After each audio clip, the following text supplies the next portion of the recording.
We continue in the 10th letter. Spoke about yesterday. Rav Chesed, an abundant form of kindness. Which means to be able to get an abundant form of divine light. And what does it mean, abundant? Well, it means that if we're lacking something in our lives, there's things that we need to rectify in our lives. There's holes, so to speak, in the soul, so you need to fill the holes. What does that mean? Everything in life is about life, is about vitality. Every moment is a vital moment of divine force, light, energy that gives us life. When we do a mitzvah, we bring that vitality of God into our lives. When we fail to do something, so we don't bring that divine energy, that divine life into our lives. So what do? Well, tshuva. Tshuva means to return. It means to return to a higher place in my soul, a higher place in the divine order of things, that I touch not the will of God, but God himself. And therefore, it is a abundant light, Rav Chesed. It's an abundant form of light that now will imbue my soul and even fill the gaps, so to speak, the things that need to be fixed in my soul. That's pretty healing. That's amazing. So that's what we spoke. So the Alter Rebbe says, he adds today, that the essence of return is in the heart. Meaning, you had a regret for something that you did. That's something in the heart. Something that arouses, within. So that's matters of the heart. In order, as we're saying, to elicit, to draw down this supreme light that rectifies, that fills the gaps. But in order, the Alter Rebbe says, that this light should radiate into this world, a material world. In other words, tshuva is in the heart. It's more of the spirit of the person, having regrets, taking upon yourself to do better. That's what tshuva is. But that's of the spirit of the person. But in order that that light should be now drawn down into this world, a physical world, a world of action, then we need to do an action down here that arouses Rav Chesed, this abundant form of kindness from above. So what's the action that you got to do here? That's charity and acts of loving kindness that are without limit and measure. As we want to elicit this light that is without limit and measure, can even rectify in my soul, bring healing to my soul for things that I have done. So, doing tshuva is not bringing in the light into this world if it's not also together with this kind of limitless giving. To give. Rav Chesed. Now,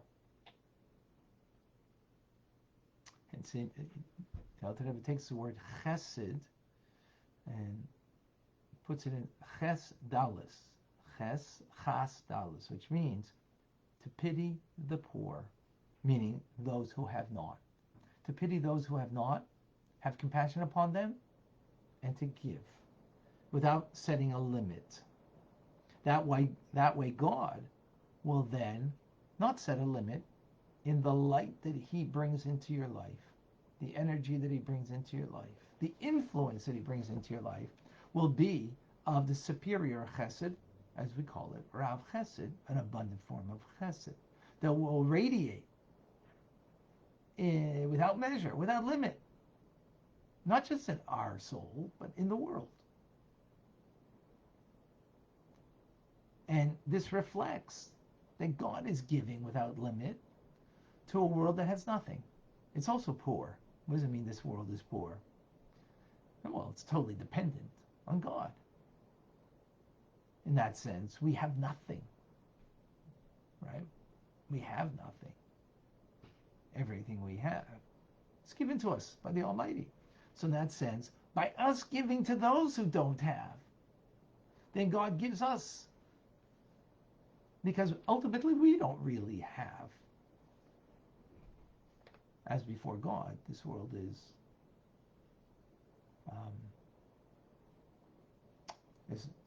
considered as nothing, meaning it's not like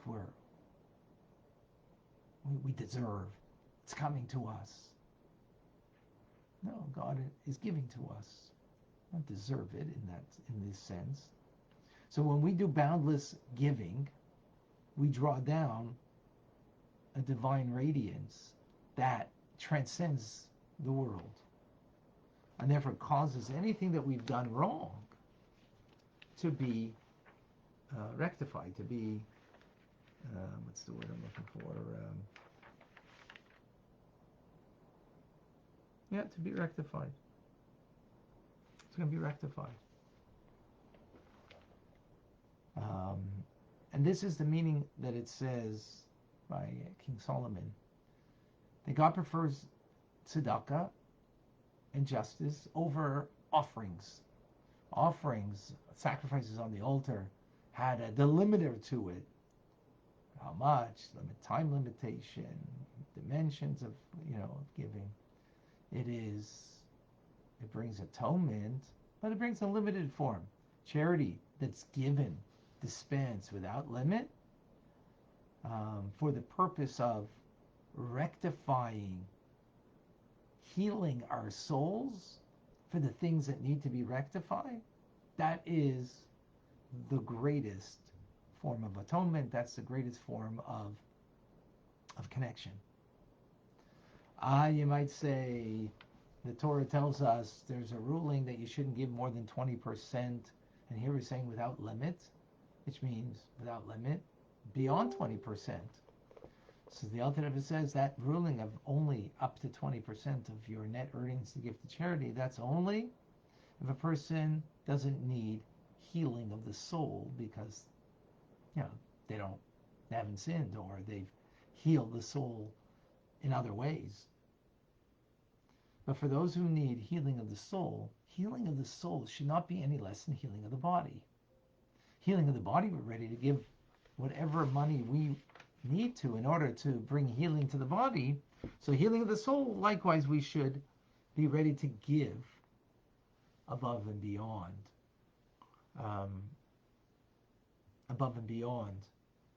what any set limitation to bring this healing to our soul.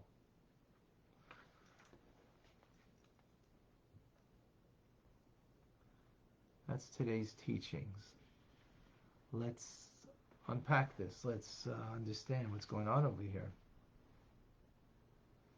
So, I think 2 points over here about what it means to give limitless. So definitely speaking about money. In other words, since about it, the giving you're giving here is for the healing purposes, so there isn't a limitation. But it's not just about the giving, that therefore you give beyond 20%, but it's also about the kindness that we do without limitation. What is kindness without limitation? Well, kindness with limitation means you do it based on what your obligation is. That's what the idea of giving minimum 10%, maximum 20% is. That's what your obligation is. You do it out of duty, which is great. So be it that the whole world would feel the duty to give minimum of their net earnings 10% to charity. A very different world we'd be living in. But what does it mean, limitless giving? So limitless then means not just doing it based on obligation, beyond your obligation, right? So that means an amount means over 20%, but it means also to give not based on obligation, but based on the needs of the other. You're giving for their needs. They don't have, they need, and you're giving based on that, not based on your needs. Your needs are to fulfill an obligation. That's your need. You have an obligation. You have a duty. Charity is tzedakah, right? It's a duty. It comes from the word tzedek, means righteousness. So it's a duty. But what are we saying here? That you're doing beyond the duty. Beyond the duty is you're doing it for your healing of your soul, right? To fix what needs to be fixed. And that's expressed by trying to bring healing to others. So where we have, healing of the spirit, healing of the soul, we're bringing healing to the physical needs of another, right? Whether it's a person, an organization that brings that healing to people, brings that, Torah mitzvahs and goodness to people. So they are dependent. Individuals are independent. Places that do are dependent. And therefore, if we give based on the need, not based on what my obligation is, that's a limitless form of giving. In human terms, that would be, I'm there for you in whatever you need. You need to talk to me 2 o'clock in the morning? Fine. You need to, you need me in whatever manner it is? I'm there for you. Whatever, I can, I will. That's a limitless giving.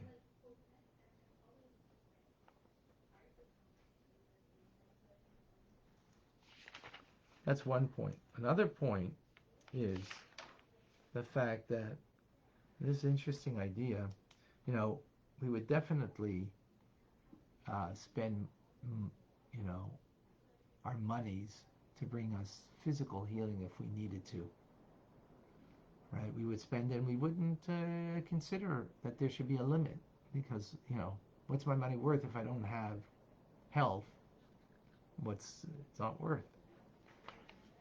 So the Alter Rebbe is saying it should be no less for our souls, for our spirit, that we should be giving in such a manner that we would spare no expense to bring healing. So he says that there's a way that we can bring healing to our soul.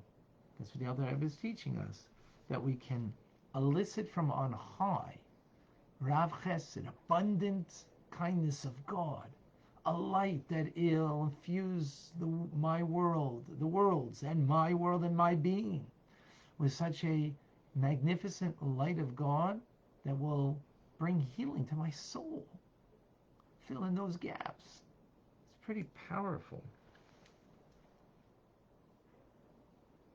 Our challenge is that we should feel that the soul is at least as on par, if not more so, than the physical body.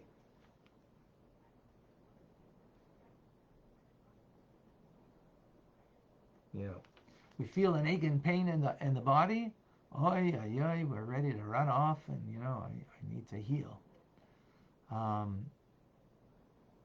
guess it's harder. It's easier to feel that. It's harder to feel the ache and pain of the soul and the healing that it needs.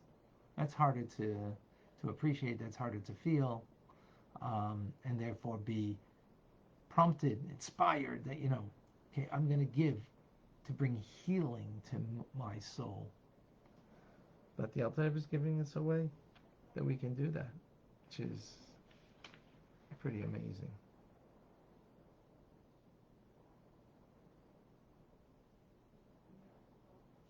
I'm there for you. Yeah. In other words, and I'm there for you without an expectation. I'm there for you, not, for you. Not that I should have something from it in that respect. That's true healing to the soul. Even though here, you're giving in this way that's beyond, beyond the law, transcending, to bring healing to the soul. The fact that we would actually appreciate that takes a lot, that's worthy to give so much money, so much of me, that it brings healing to the soul. To get to that level and to appreciate that's a pretty awesome accomplishment. Just to appreciate that I need the healing for my soul. You might say, well, that's kind of selfish. You're bringing healing to the soul. That's why you're giving. I wouldn't call that selfish. Why?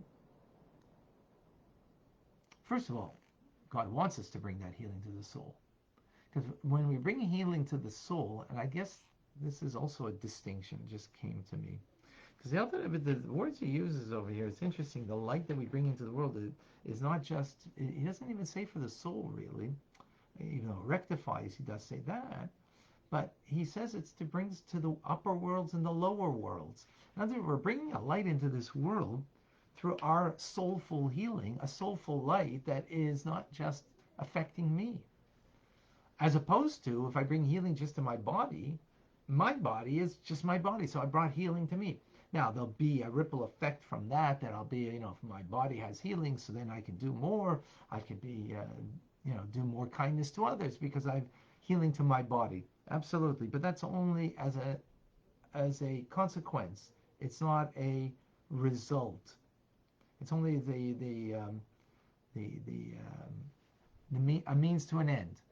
But here the Alter Rebbe is saying is an end in itself. In my limitless giving, I bring a light into this world, not just for myself. I actually bring it for the higher spiritual worlds and this physical world and this world. Not just for me, but for the world. Because after all, it is something of the soul. It is something of the spirit. So therefore, it's not something that's just limited to the individual. So it's not a selfish thing.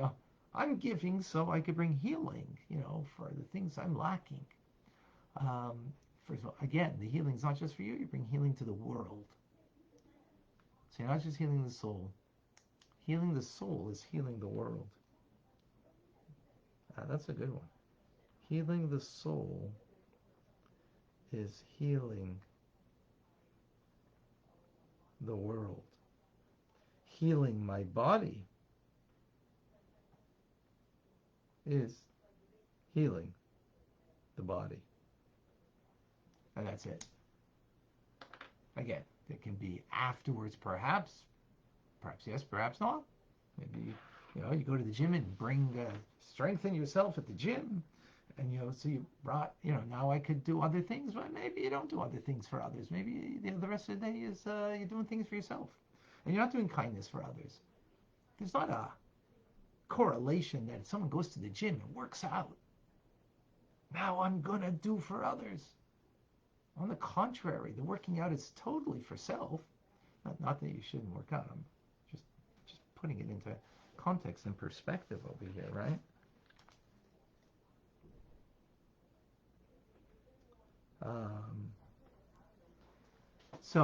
But if you're really going above and beyond and giving 20%, beyond 20% of your net earnings to charity, right, that brings healing to the soul, I mean, that very act of doing that, limitless giving, if you're there for another, an act of kindness or whatever you need, I'm there for you, and right, in that limitless form of kindness, and that will bring healing to my soul.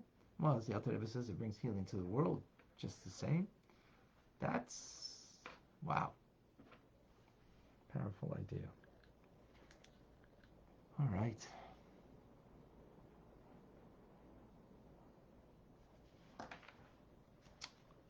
Questions? comments, thoughts. Go to Facebook first so I don't lose the feed on some questions. A reminder, put the question marks first and then ask your question. That way we could see it. Curtis.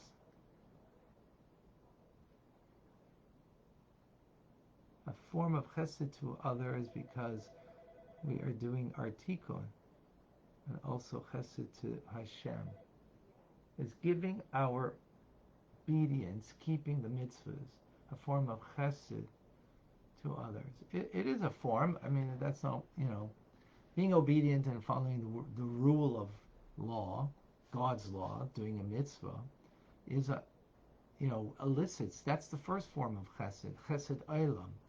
That when you're doing a mitzvah in obedience to the law of God, so then, you're following the rules, you're following the parameters, you're following the limitations, the limited way the mitzvah is to be observed, which is great. That was the first thing that we spoke about, chesed olam. So that is and when we do a kindness to another, of course that brings a tikkun, brings fixing, and makes a difference. Absolutely. Here we're talking about a healing, a light of God that is, beyond the human condition, transcendent of it. I hope that's clear. Okay, Curtis, anybody else? That's it, no other questions. Do we have on Clubhouse any questions? Let me see on Instagram. I don't see on Instagram.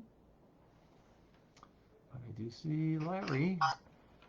Jeffrey. Go ahead, Jeff. Hi, Rabbi. Hello. Please share with us. Very positive, uplifting message today, I think, for everyone. You make it sound so easy. It's not. It's not. I know. Yeah. One other way that going to the gym can really,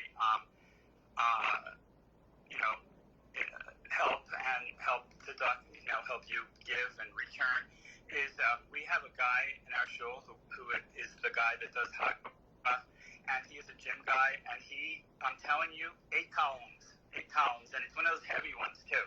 Uh-huh. So going to the gym really can help. Absolutely. I'm not. Yeah. I don't get me wrong, folks. I'm not saying you shouldn't go to the gym and shouldn't work out.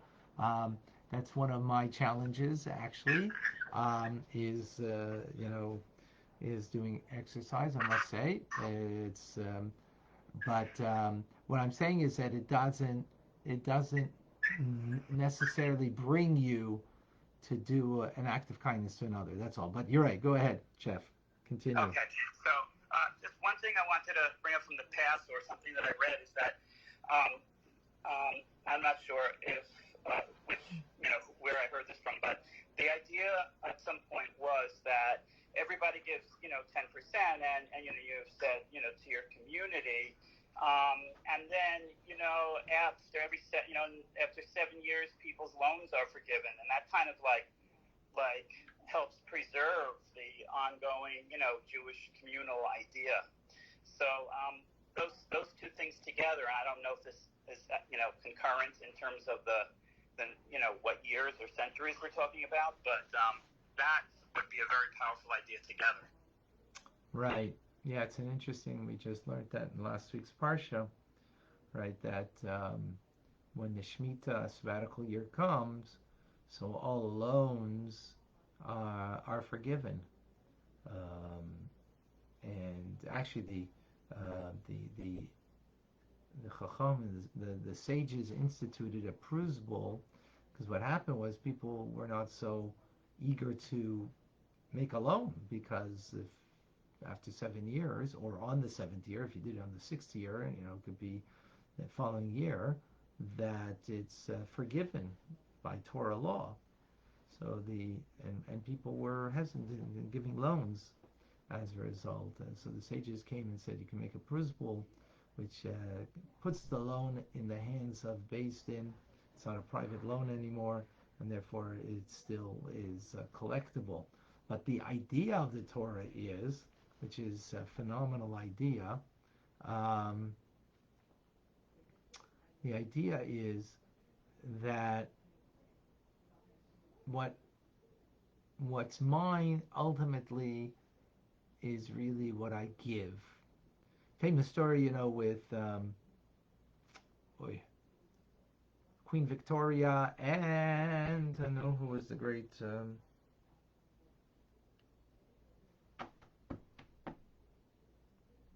Queen Victoria of England, and I'm having a moment of. Okay, it'll come to me. No, the famous banking family from Europe. Rothschild. Thank you. Right. Uh, with I forget which Rothschild it was. Thank you. And so she asked, "What are you worth?" So he quickly made a calculation. He said a certain amount. He says, "Barry Rothschild, don't take me for a fool. You're worth much more than that." So he says, "No, I'm actually not worth more than that. I may have at the moment more than that, but I'm not worth more than that. What I'm worth is what I gave. And that's the amount of charity, tzedakah I gave this year. That's what I'm worth."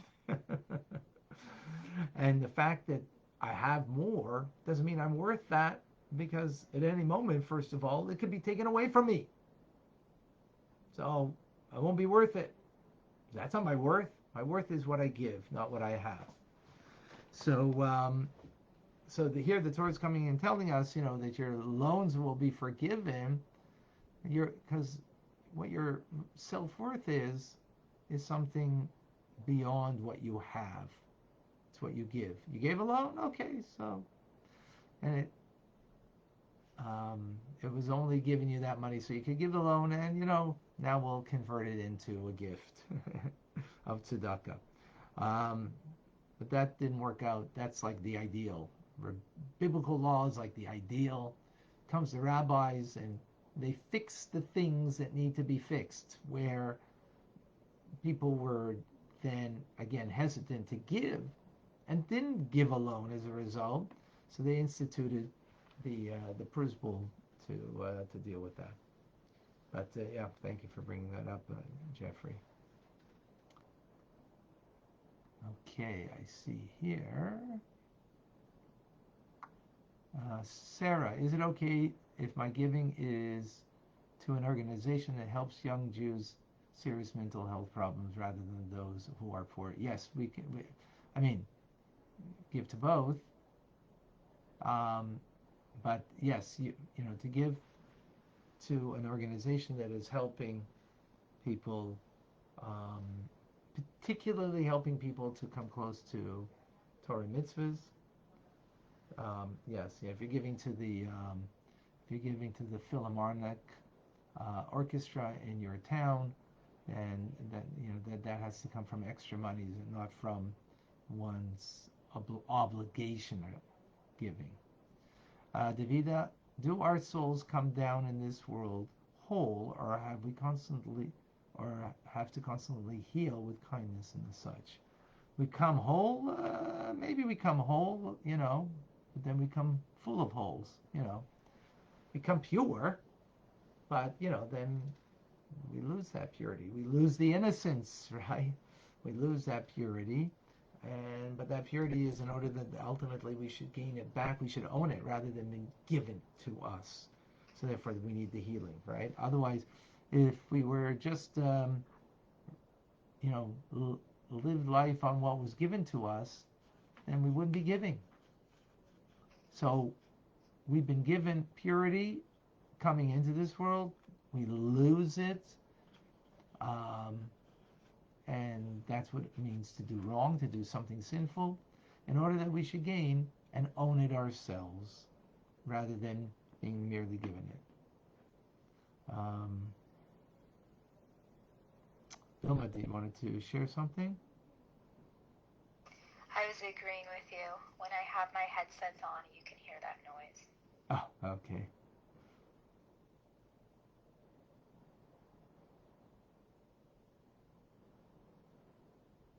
Okay, thank you, Sammy. All right. Yes, but when we give, it doesn't mean just giving to people. It can also be giving to organizations or to causes.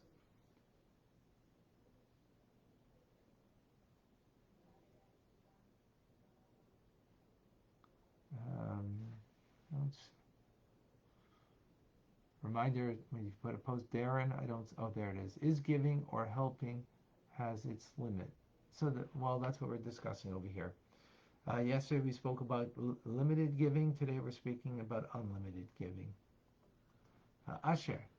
So again, to keep this in perspective, the balance that we desire, the right proportions of chesed and gvura that leads to beauty or tiferes, should that be not considered in putting unlimited in perspective? Otherwise, we may be harming or neglecting those nearest to us and thereby causing a destruction that comes from being out of balance.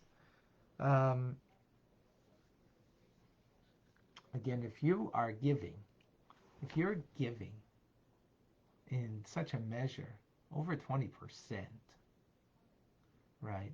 So the question is, maybe you won't have such luxuries in your life, or so many more things in your life that you'd like to have. So you won't have them. I don't know if that puts a person out of balance, though. I don't think that affects a person, in their mental health or emotional health.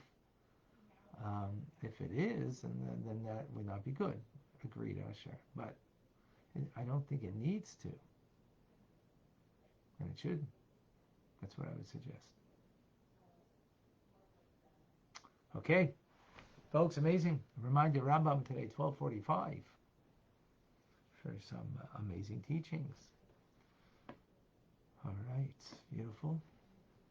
I don't see any other questions or comments. 1 second.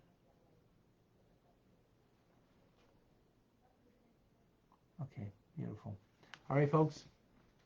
I'm Rabbi Ronnie Fine, coming to you from Chabad Zichron Kedushin in Montreal, Canada. It's a privilege and a pleasure to share with you the Tanya. Thank you for joining. Have a wonderful day. Be well.